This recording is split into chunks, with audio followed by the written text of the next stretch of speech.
Shalom Bapak Ibu, selamat pagi. Kita akan mempelajari terlebih dahulu lagu Bapa Kami yang baru, supaya bulan depan kita bisa menyanyikan lagu Bapa Kami dengan versi yang baru.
Warta lisan hari ini, Jumat Agung, 15 April 2022.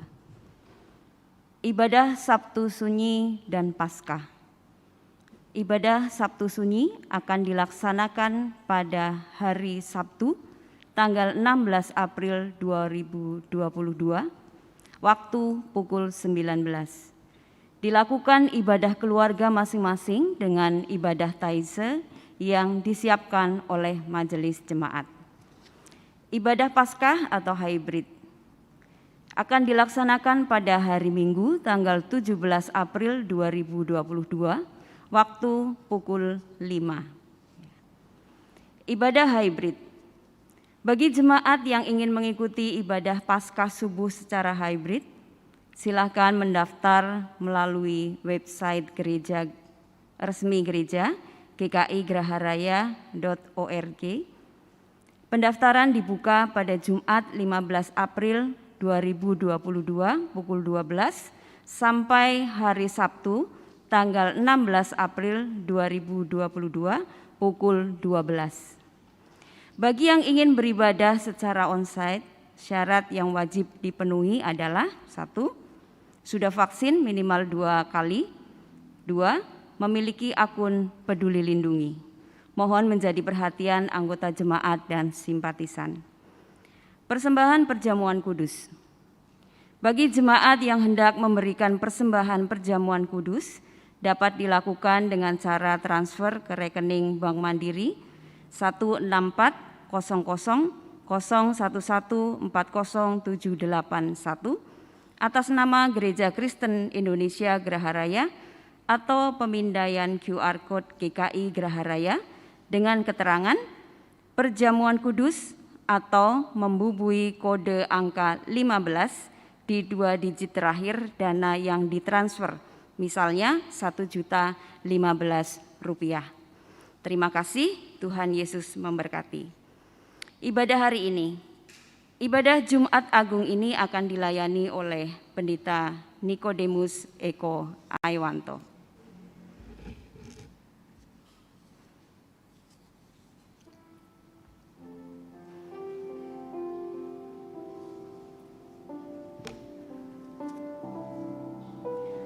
Gemuruh angin meronta-ronta, memburu dedawan hijau. Tuan-tuan lalim perkasa lupa diri. Sekujur tubuh bersimbah darah. Di persimpangan dilema ini, kami ini tak layak.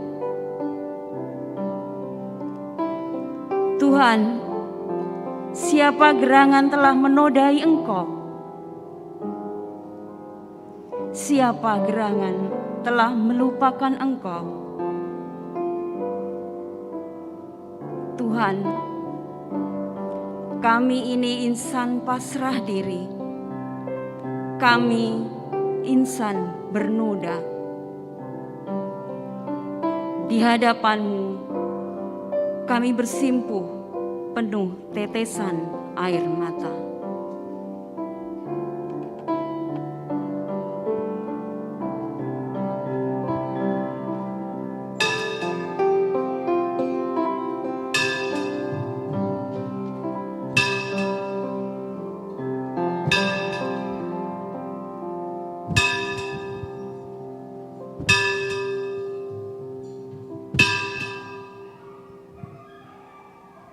Jemaat saya undang untuk bangkit berdiri. Kita menyanyikan Kidung Jemaat 170, bait 3, 4, dan 5, Kepala yang Berdarah.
Ibadah Jumat Agung hari ini kita landasi dengan pengakuan, penolong kita adalah Tuhan yang menciptakan langit, bumi dan segala isinya, dan yang setia menepati janjinya. Amin. Kasih karunia dan damai sejahtera dari Allah Bapa kita dan dari Tuhan Yesus Kristus menyertai saudara sekalian. Dan menyertai saudara juga.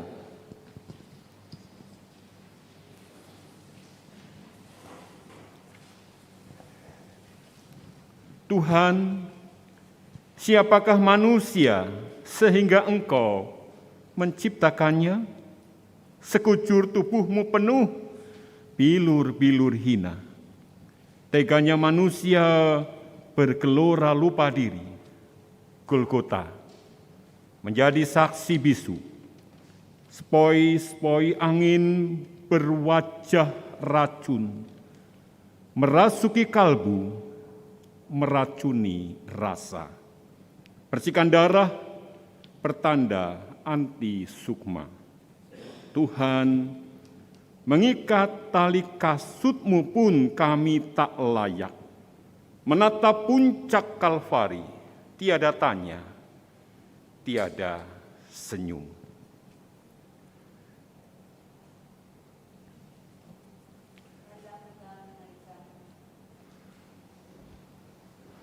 Marilah kita menaikkan doa pengakuan dosa kita.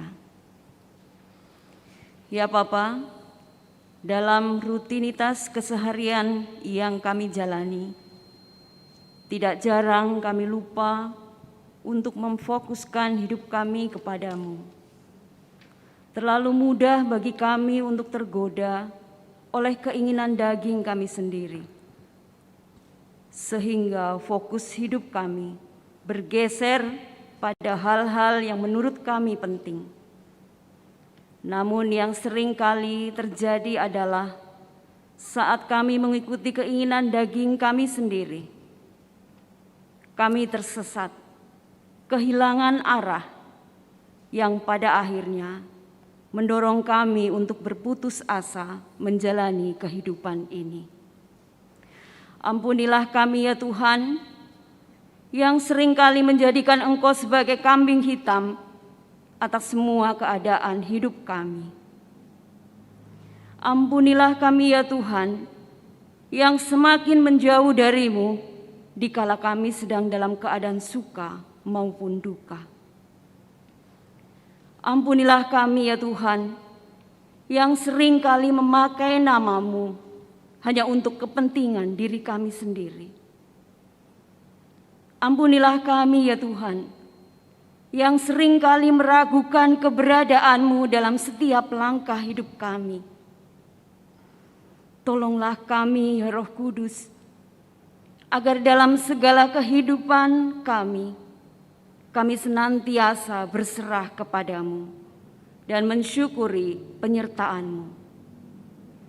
Di dalam nama Bapa, Putra, dan Roh Kudus, kami mengakui dosa kami, meminta pengampunan atas dosa kami, dan memohon penyertaan-Mu. Amin. Mari kita memuji Tuhan dari NKB 12 bait 1 dan 3. O Tuhanku, Kau datang ke dunia.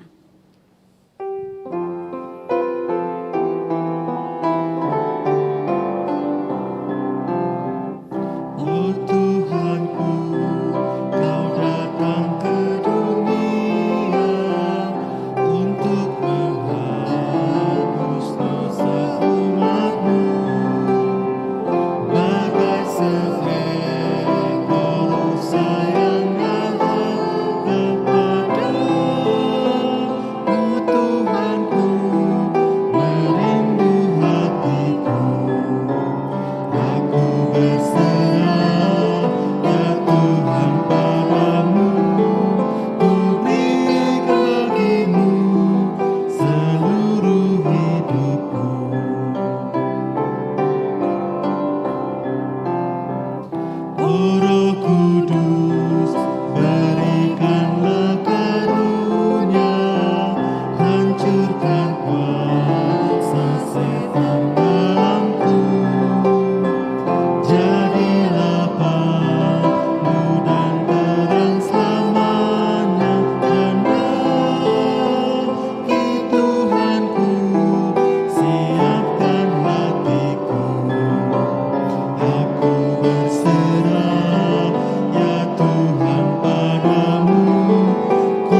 Untuk menerima berita anugerah, saya mengundang Bapak Ibu untuk berdiri.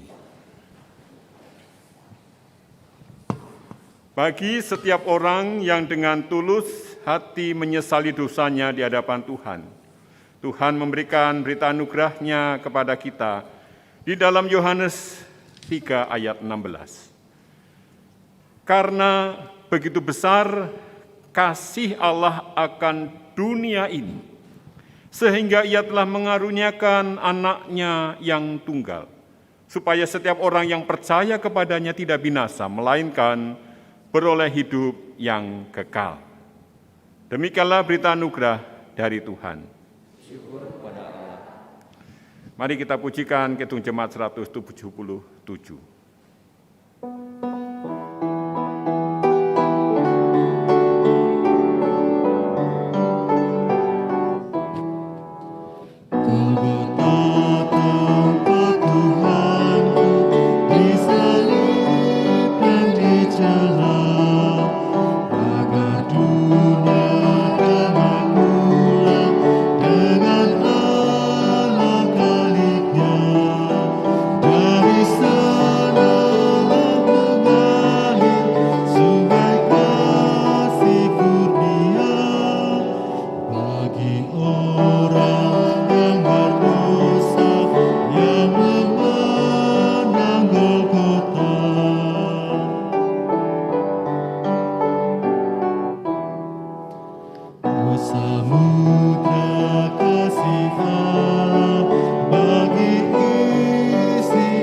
Mari kita persiapkan hati kita, pikiran kita di dalam kita membaca dan merenungkan sabda-Nya. Mari kita berdoa. Ya Allah yang penuh kasih, pada saat ini kami mengucap syukur karena Engkau telah mengundang kami untuk mengingat akan kasih yang Tuhan berikan kepada kami. Terbukti dengan Engkau bersedia mati di atas kayu salib untuk menebus kami dari dosa. Dan jika saat ini kami datang ke hadirat-Mu, kami duduk di kaki-Mu, bersimpuh di kaki-Mu untuk mendengarkan sabda-Mu. Tolonglah kami ya Tuhan, bukalah mata hati kami dan mata pikiran kami, supaya kami dapat mengerti akan setiap sabda yang kami baca dan kami dengar. Kami memohon pimpinan-Mu ya Roh Kudus, di dalam nama Tuhan Yesus kami berdoa. Amin. Pembacaan Injil Tuhan kita Yesus Kristus diambil dari Yohanes 19, ayat 25 sampai ayat 30. Yohanes 19 ayat 25 sampai 30.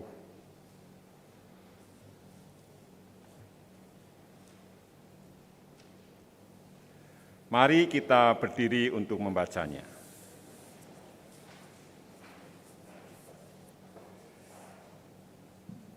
Yang demikian.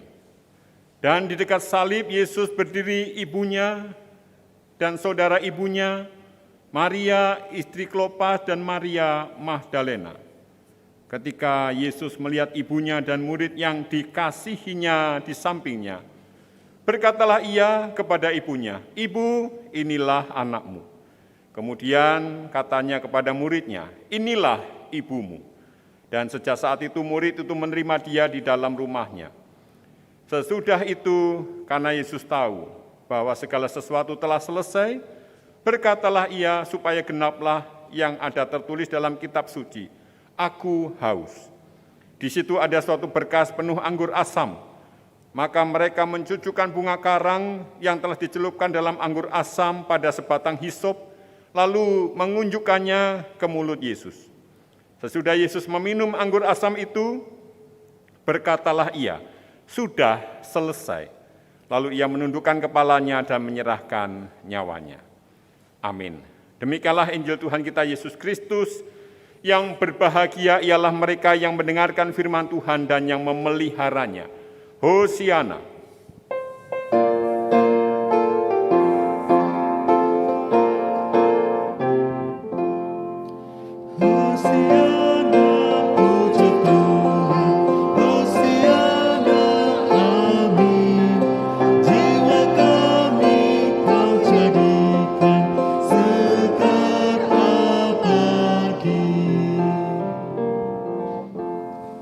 Silakan duduk. Bapak, Ibu, saudara-saudari sekalian, baik yang berada di dalam ruangan ibadah maupun di rumah masing-masing, tema khotbah kita pada saat ini adalah kematiannya menghidupkan dan mendamaikan. Bapak, Ibu, saudara sekalian, jika suatu saat ada seorang yang terdakwa dan dijatuhi hukuman berat, maka biasanya yang terjadi adalah semua orang akan menjauh dan tidak ada yang mendekat dan mengaku sebagai saudara. Bahkan ketika ditanya apa hubungan saudara dengan orang itu, maka akan dijawab, "Waduh, saya tidak tahu, saya tidak kenal, saya baru kenal saja kemarin." Karena kenapa saudara? Karena takut nanti aku dikait-kaitkan dengan si terdakwa, bisa-bisa aku juga mendapat hukuman yang sama.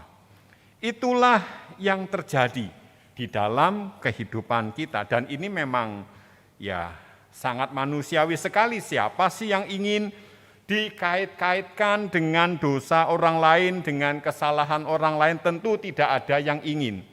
Sehingga orang akan mencoba menghindar, tidak mau mengaku, lalu menghindar, tidak mau mendekat, dan seterusnya.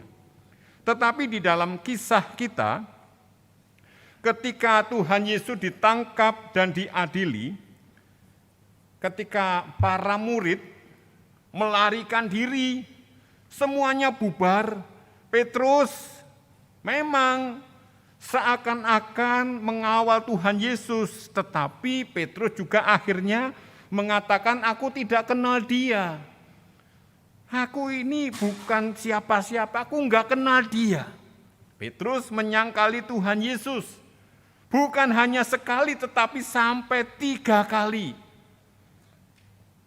Dan tidak ada murid yang bersedia memberikan kesaksian atau memberikan pembelaan kepada Tuhan Yesus. Semuanya lari, semuanya takut jika aku nanti diinterogasi, lalu aku nanti terkena dakwaan, menyembunyikan Tuhan Yesus selama ini, membantu Tuhan Yesus selama ini, dan seterusnya. Sehingga mereka lebih baik melarikan diri. Ini juga manusiawi sekali. Tetapi yang luar biasa adalah ada beberapa orang yang memiliki keberanian. Jika kita perhatikan Yohanes 19 ayat 25, di sana dikatakan, "Dan dekat salib Yesus berdiri ibunya dan saudara ibunya, Maria, istri Klopas, dan Maria Magdalena." Ada orang-orang yang luar biasa. Para murid bubar, para murid tercerai-berai, tetapi ada beberapa orang yang mempunyai keberanian yang luar biasa. Bahkan mereka berani mengawal Tuhan Yesus sampai proses penyaliban. Mereka berdiri di dekat salib Yesus. Saya tidak bisa membayangkan bagaimana perasaan Maria ketika anak secara manusia itu disalib, kemudian mengalami siksaan. Saya tidak bisa membayangkan bagaimana perasaan Maria pada saat itu. Kita sebagai orang tua ketika anak kita sakit, kita sudah kebingungan luar biasa. Anak kita di rumah sakit, kita tidak bisa tidur. Suruh tidur di rumah, aku tidak mau, aku harus mendampingi anakku. Ini baru sakit dan di rumah sakit ada dokter yang merawat. Tetapi saat ini Maria melihat Yesus sebagai anaknya itu dicambuk, kemudian harus memikul salib, tubuhnya penuh darah, kesakitan. Bahkan ketika disalib juga Maria melihat semuanya. Kita mari membayangkan bagaimana Maria ini. Maria bukan hanya berani, tetapi Maria mempunyai hati yang penuh kasih. Sehingga ketika penuh kasih itu, maka Maria berani mengorbankan dirinya. Kalau aku ditangkap ya enggak apa-apa, aku akan bersama dengan Yesus. Padahal Bapak Ibu Saudara sekalian, bahwa di dalam budaya Yahudi perempuan itu tidak masuk hitungan. Ketika Tuhan Yesus memberi makan 5.000 orang dikatakan tidak termasuk perempuan dan anak-anak. Jadi perempuan tidak pernah masuk hitungan. Jadi kalau sekarang yang hadir berapa ini, yang dihitung cuma laki-lakinya saja. Itu budaya Yahudi. Tetapi Maria, ibu Yesus, Maria istri Klopas, Maria Magdalena memiliki keberanian mendampingi Tuhan Yesus tanpa takut ikut ditangkap karena rasa takut telah dikalahkan oleh kasih. Beberapa saat yang lalu ada yang bersaksi ketika anaknya, cucunya kena COVID, maka orang tuanya itu ketika melihat anaknya demam maka dia kehilangan rasa takut ketularan COVID. Dipeluklah anak itu tanpa merasa takut. Karena apa? Karena kasih, karena cinta mengalahkan ketakutan. Bapak Ibu Saudara sekalian, nampaknya Maria Ibu Yesus dan Maria yang lain ini memang melihat bahwa Tuhan Yesus adalah Tuhan yang penuh kasih. Mereka setiap hari bersama-sama dengan Tuhan Yesus. Mereka setiap hari melihat keseharian Tuhan Yesus bersama-sama mereka. Mereka dapat melihat Yesus ini adalah sosok yang penuh kasih.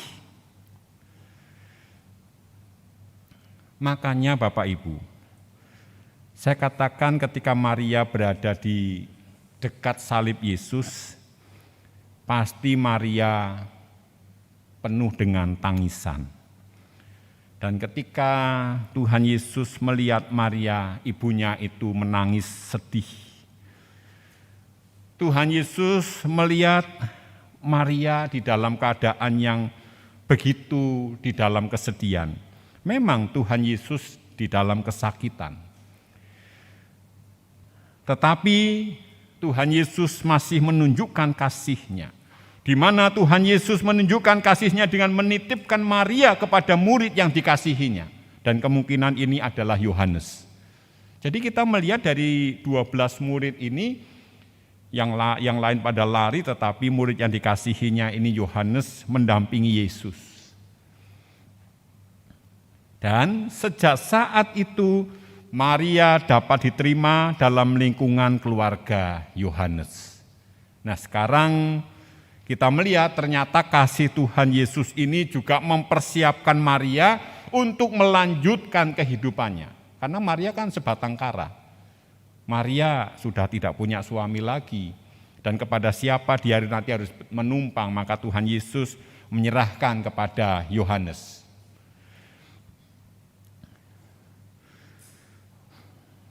Dan setelah Tuhan Yesus menyerahkan Maria kepada Yohanes, di dalam ayat 19-28, inilah satu-satunya perkataan yang keluar dari mulut Yesus yang menyatakan akan keberadaannya, akan kelemahannya, dan dinyatakan di dalam Yohanes 19 ayat 28. Di sana dikatakan, sesudah itu karena Yesus tahu bahwa segala sesuatu telah selesai, berkatalah ia supaya genaplah yang ada tertulis dalam kitab suci, aku haus.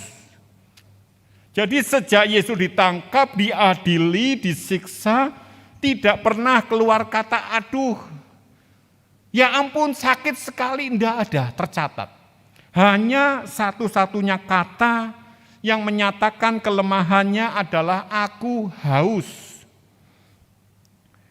Ini adalah sebuah hal yang wajar sekali. Aku haus, dan ini merupakan ucapan kelima dari 7 ucapan kata Tuhan Yesus. Haus sangat manusiawi karena manusia memerlukan air, dan kata orang ini tubuh manusia 80% itu air. Dan kita melihat Yesus ditangkap pagi-pagi sekali, kemudian Yesus diadili, Yesus kemudian sampai dibawa ke Bukit Tengkorak. Paling tidak kalau kita hitung itu ada sekitar 6-7 jam, tidak minum, padahal cuaca kita bisa bayangkan begitu panasnya, pasti perlu air. Apalagi melihat ibunya sedang dalam keadaan yang bersedih. Kalau orang bersedih kan tenggorokannya kayak kering gitu ya.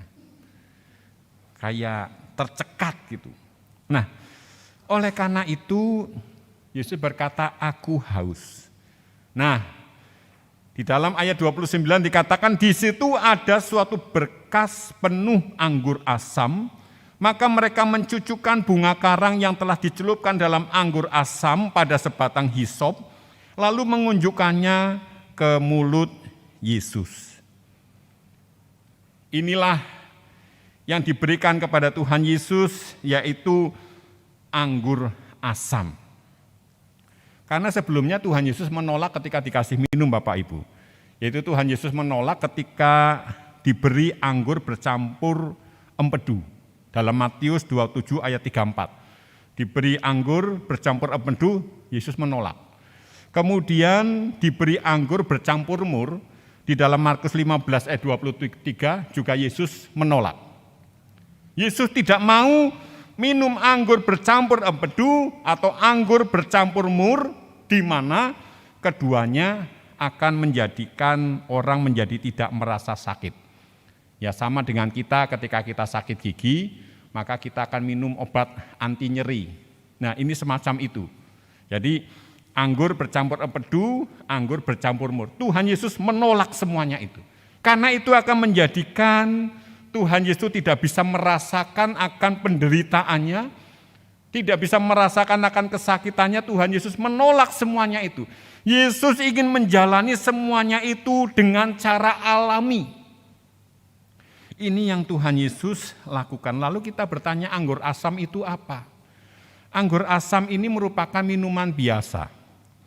Ini dikonsumsi oleh pekerja di ladang atau oleh tentara yang berpangkat rendah. Jadi ini minuman biasa Bapak Ibu, anggur asam ini. Nah, Tuhan Yesus bersedia minum anggur asam ini untuk membasahi kerongkongannya.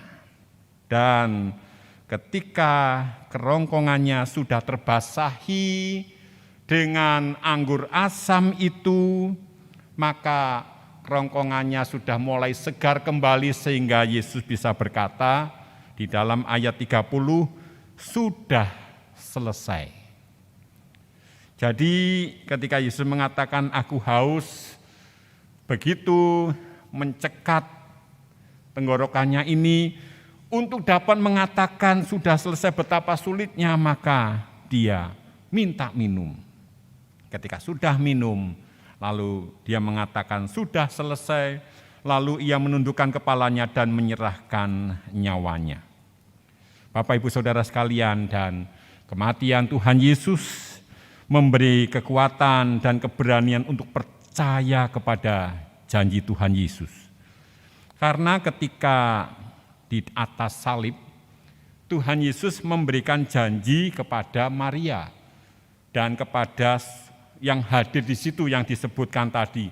Maria bersama teman-teman dan murid yang dikasihinya, Tuhan Yesus memberikan janji, yaitu Eloi, Eloi lama sabachthani. Di mana hal ini adalah sebuah doa, di mana hal ini dia mengatakan bahwa 3 hari lagi engkau akan melihat sebuah keajaiban. Sama yang dilakukan oleh Ratu Esther. Eloi, Eloi lama sabachthani. Ini sebuah janji, nanti 3 hari lagi engkau akan melihat sebuah keajaiban. Oleh karena itu ketika Tuhan Yesus sudah mati dikuburkan, maka kita melihat yang datang ke kubur pertama kali adalah Maria. Yang datang ke kubur 3 hari kemudian adalah Maria. Karena dia ada di dekat salib Yesus. Dan ketika dia berkata kepada Petrus, Petrus tidak percaya. Aku akan ke sana, dia lari. Tapi yang pertama datang adalah Maria itu. Memang saat nanti ketika Maria datang, dia juga kaget karena mungkin lupa. Nah nanti khotbah ini hari Minggu ya, kalau saya teruskan khotbahnya nanti Minggu nggak ada khotbah Bapak Ibu, sudah saya khotbahkan ya. Jadi kematian Yesus memberi kekuatan, keberanian untuk percaya kepada janji Yesus. Dan para murid, apalagi Maria dan teman-teman itu, berkumpullah mereka menunggu janji Tuhan. Nah sekarang bagaimana dengan kita? Ketika Tuhan Yesus sudah mati di atas kayu salib, Tuhan Yesus memberikan janji dan janji itu terbukti. Sekarang bagaimana dengan kita? Apakah kita percaya bahwa janji Tuhan kepada kita adalah janji yang ya dan amin? Tentu diharapkan kita akan berkata, aku percaya kepada Engkau ya Tuhan, sehingga dengan janjinya itu akan menjadikan kita hidup di dalam kedamaian yang Tuhan berikan kepada kita. Selamat Jumat Agung, Tuhan memberkati Bapak, Ibu, Saudara-saudari sekalian. Amin.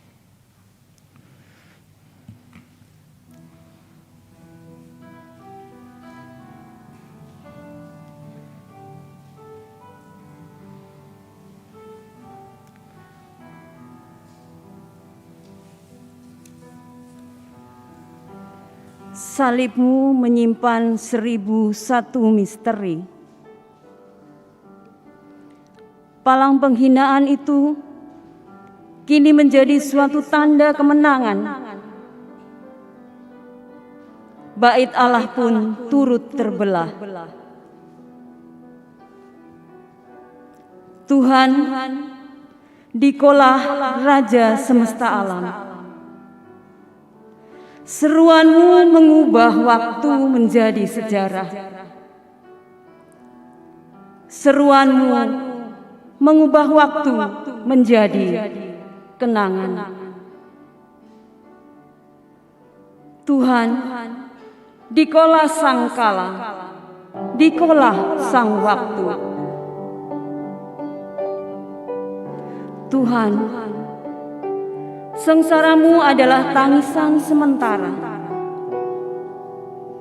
Nodamu adalah sakit mudah lampau. Hinamu adalah dengki mudah sirna. Persembahan pujian berjudul Remember Me.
depart from me.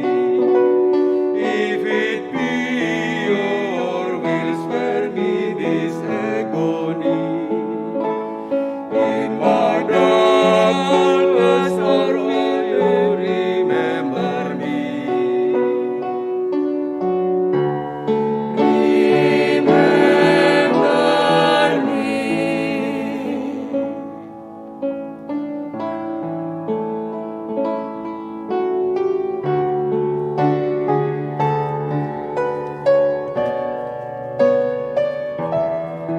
In the In the night in which my deepest doubts are known, you come to me and I am not alone.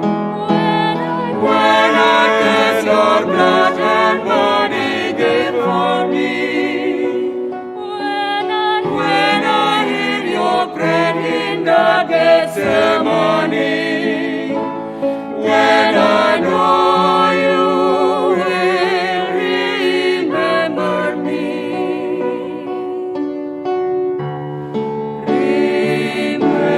Remember me.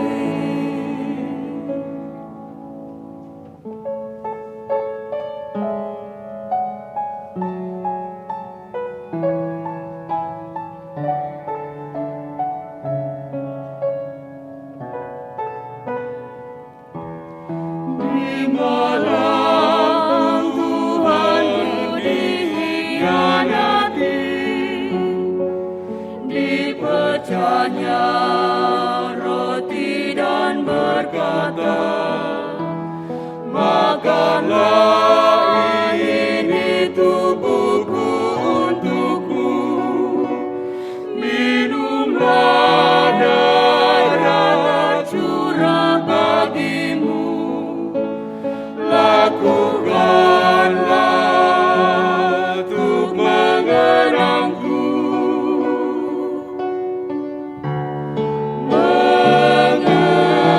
mengenangku.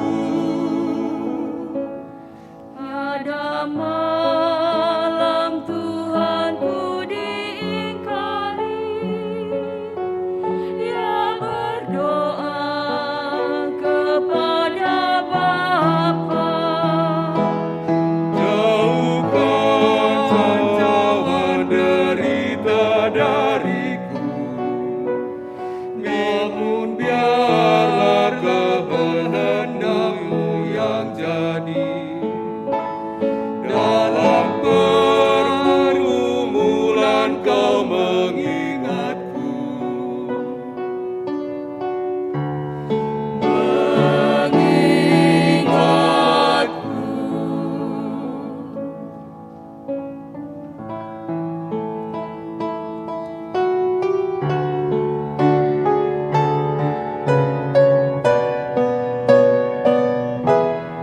di malam saat ku merasa bimbang, Engkau datang menguatkan aku. Saat ku terima darah dan tubuhmu, saat renungkan doa Getsemani, ku tak Tuhan kan mengingatku, mengingatku. Tuhan mengingatku.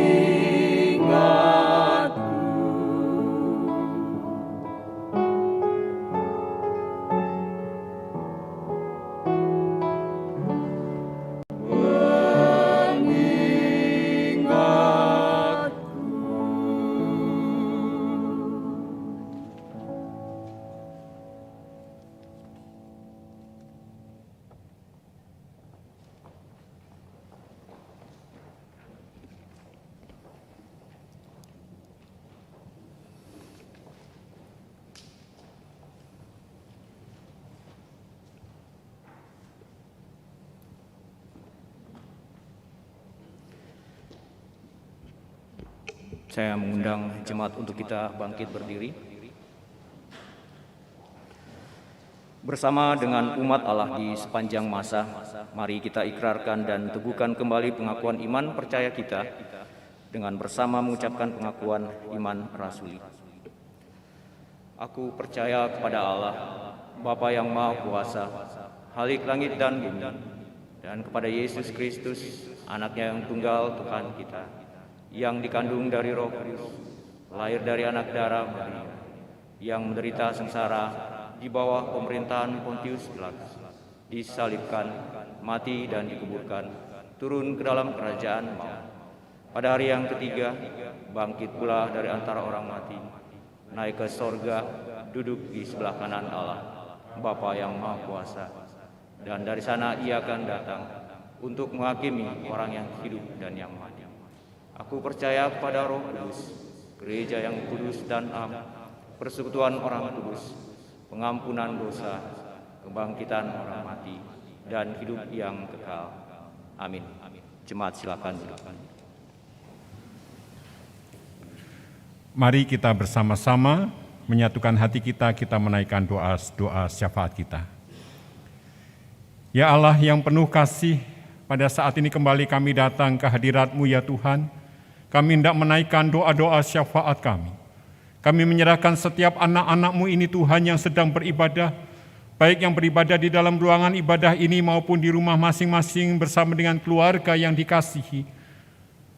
Kami serahkan mereka ke dalam tangan-Mu, Tuhan berkatilah kehidupan anak-anak-Mu ini.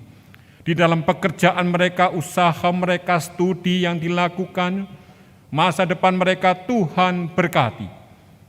Jika Engkau adalah Allah yang telah mengampuni dosa-dosa kami, mengasihi kami secara luar biasa, Tuhan tolonglah kami Tuhan. Supaya kami sungguh percaya kepada setiap janji-janji yang sudah Tuhan berikan kepada kami. Tuhan, pada saat ini kami berdoa untuk gereja-gereja-Mu dimanapun berada. Tuhan berkatilah, supaya di dalam ibadah yang dilakukan, umat-Mu boleh mengalami perjumpaan bersama dengan Engkau. Berkati pula ibadah yang sudah dilaksanakan secara onsite Tuhan, kiranya Tuhan sendiri yang menjagai kami dari yang jahat.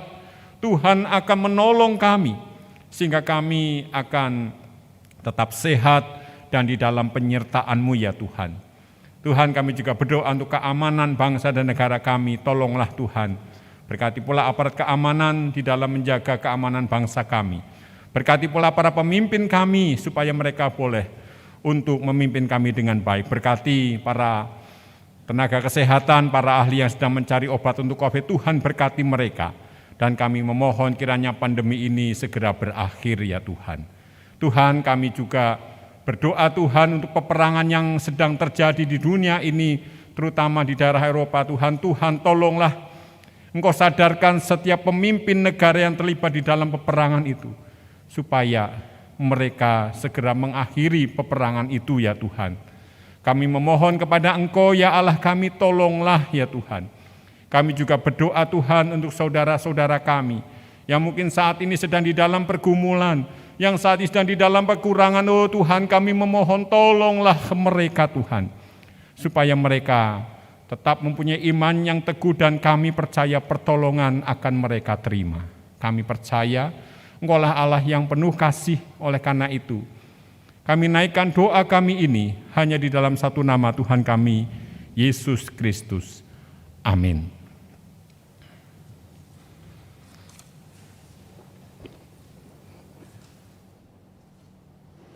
Liturgi persembahan. Hari ini kita tetap bersyukur dengan menyerahkan persembahan kepada Tuhan. Sebagai dasar persembahan, 2 Korintus 9 ayat yang ke-7 mengingatkan kita, hendaklah masing-masing memberikan menurut kerelaan hatinya, jangan dengan sedih hati atau karena paksaan, sebab Allah mengasihi orang yang memberi dengan sukacita. Untuk menyampaikan persembahan dapat melalui 1. Transfer ke nomor rekening yang muncul di layar. 2. Pemindaian scan QR Code GKI Graha Raya yang tertera pada layar ataupun di depan tempat duduk.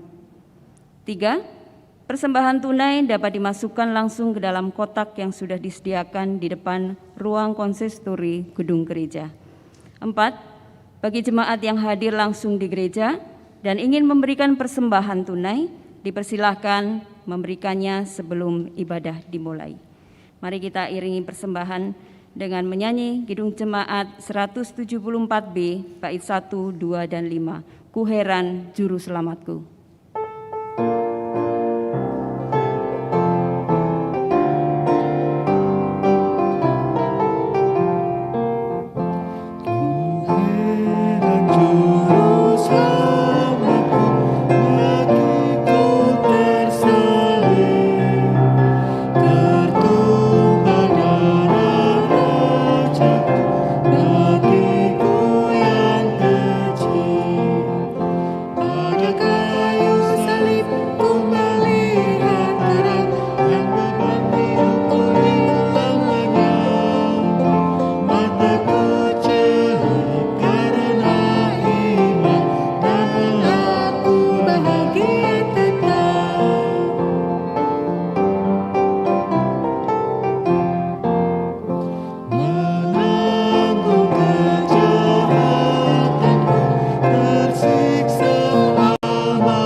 Mari kita berdoa.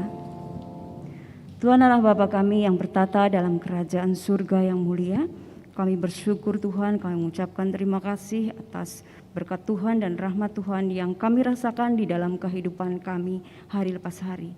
Pada kesempatan pagi hari ini Tuhan, kami mempersembahkan persembahan kami.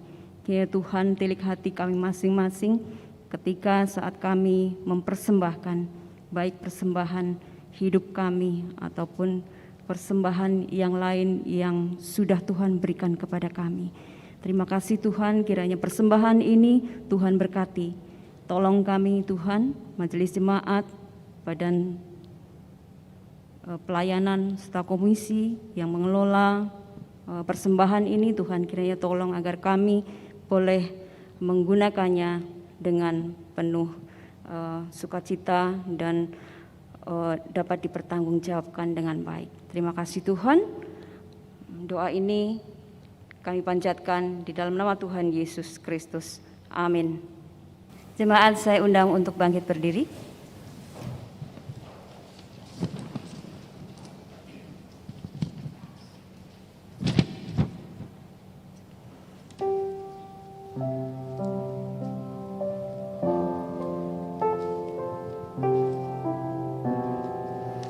Tuhan, kasih-Mu melampaui sengsara, kasih-Mu melampaui noda, kasih-Mu melampaui dengki, kasih-Mu menembusi segala perbedaan, kasih-Mu mengubah konflik penuh damai.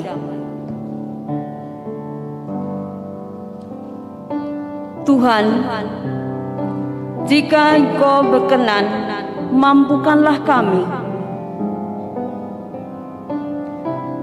Tuhan, kami ingin meminta, sertailah kami dalam derita-Mu,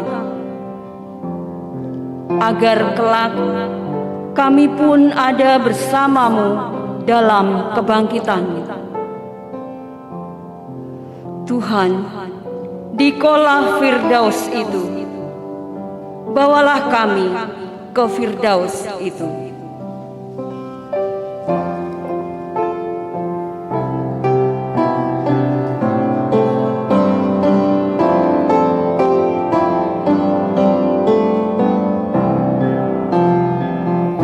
Menjulangnya atas bukit Karmel, terang benderang salib-Mu Tuhanku, dari sinarnya yang menyala-nyala, memancar kasih agung dan restu.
Umat Tuhan yang terkasih, arahkanlah hatimu kepada Tuhan.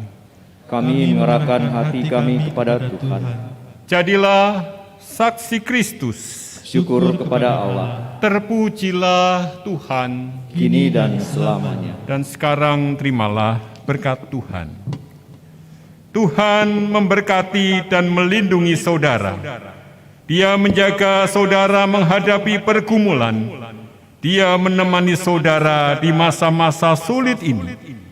Dia merengkuh saudara dalam kehangatan dan melengkapi saudara dengan pengharapan. Sampai saat saudara bertemu lagi, kiranya persekutuan kasih Allah Bapa, Anak, dan Roh Kudus senantiasa menyertai saudara, kini dan selamanya. Amin.